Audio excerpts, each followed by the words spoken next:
আসসালামু আলাইকুম। আমাদের চর অঞ্চলগুলা আসলে এখানে কোন শহরের লোক, কোন ভদ্রলোক এখানে আসে না। যে একবার আসে সে দ্বিতীয়বার সারা জীবন মনে থাকে ইতিহাস করে। চরে আর যাব না। কেন যাব না?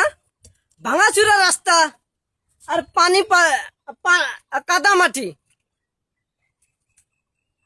এর জন্য শহরের লোক চরে একবার আসলে দ্বিতীয়বার আসতে চায় না। দেখেন কি অবস্থা, বেহাল অবস্থা পড়ে আছে। আমি জানি না বাংলাদেশের কতগুলো চর অঞ্চল এরকম বেহাল বেহাল রাস্তা এরকম আছে। আসসালামু আলাইকুম। ওয়ালাইকুম আসসালাম।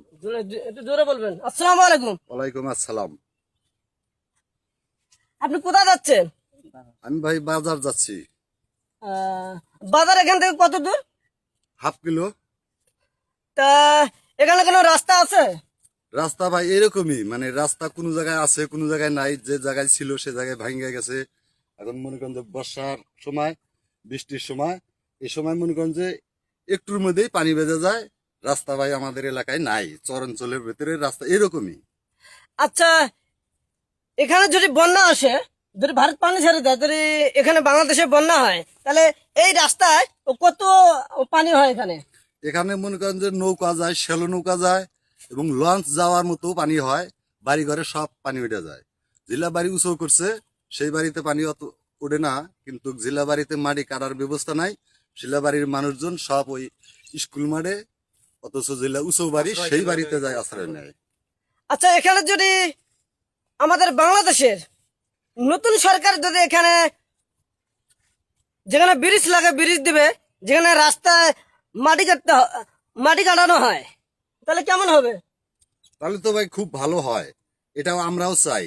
কারণ আমাদের চর এলাকায় এরকম রাস্তাঘাট খুবই, রাস্তাঘাটের সংযোগ খুবই খারাপ। এলা তো ভাই দেখে না, কেউ আসেও না, সরকারি লোক কেউ আসেও না, দেখেও না, আর দেখলেও এটাকে গুরুত্ব করে না। আমরা খুব কষ্টে আছি ভাই এই রাস্তাঘাটের জন্য। অনেক ধন্যবাদ। আমি আশা করি আপনারা শহরের লোক যে চরে আসেন নাই, একবার করে আসুন, দেখেন। আর নতুন সরকারকে আমি বারবার বলছি, আমরা শহর এবং চর একসাথে আমরা এগিয়ে যেতে চাই। এটাই আমার কথা। ধন্যবাদ।